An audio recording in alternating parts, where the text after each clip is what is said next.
Bangkok has a lot of different modes of public transportation. They have like the BTS, which is above ground subway trains. They have taxis, they have tuk-tuks, they have all kinds of things. This video is about the BTS. The Bangkok BTS, the Bangkok Mass Transit System, are subway trains that are built above the ground and, in my opinion, one of the quickest and most effective ways to get around Bangkok. The only problem is there are only 2 lines and they only run until midnight. Luckily, Bangkok also has an MRT, as in below ground air-conditioned subway trains, and for everything else you can grab a tuk-tuk or a regular taxi. For those brave at heart, you can also try a motorbike taxi, and for those really keen on a local experience, try a canal boat taxi called Klong. Back to the BTS, you can buy a single BTS ticket at 15 to 52 baht depending on how far you go.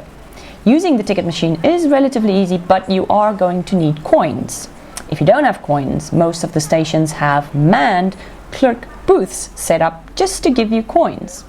When you are ready to buy your ticket, make sure you know where you are on the map and where you'd like to go, and purchase a ticket with a corresponding money value on it. Some of the stations have newer electronic ticket or coupon machines, which work on much the same principle.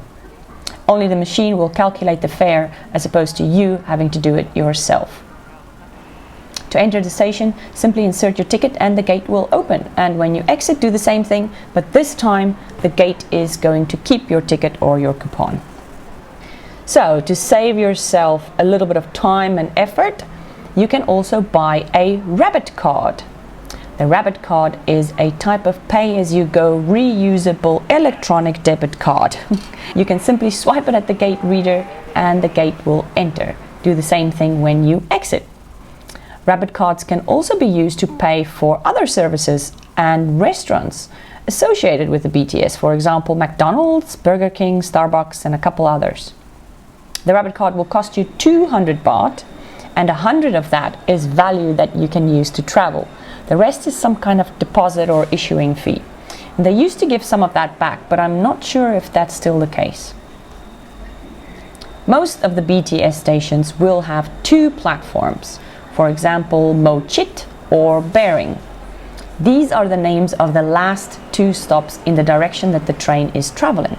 So make sure that you know where you are going and check what the last stop is on that line, because that's going to be the name of the platform you want to go to catch your train. Also, be prepared to do a little gentle maneuvering once you get to the train. 80% of the time that I took trains in Bangkok, it was really packed. That being said, I was recording one day and 1 in 2 trains passed by really packed, and when the 3rd train came, it was almost empty. So if you don't feel like being in too close quarters with others and you are not in a rush, wait for 1 or 2 trains to pass and see if the congestion is less. Also, of course, try to avoid taking any public transportation in Bangkok during rush hour. And if you really have to, you may need to add 2 hours to your traveling time just to be safe. So the BTS stations are above ground, outdoor with roof covering, but without air conditioning, so it's pretty warm in the stations. The trains themselves have cooling systems, but because the doors open and close all the time, it's not really that effective. If you're going to travel with luggage, like big luggage, you may have to look for an escalator or elevator, although you probably might end up carrying your bags up and down stairs yourself, in which case you might want to consider taking a taxi instead. And finally, some of the stations have bathrooms and some don't. You can ask some of the staff at the station where the bathroom is if you can't find it.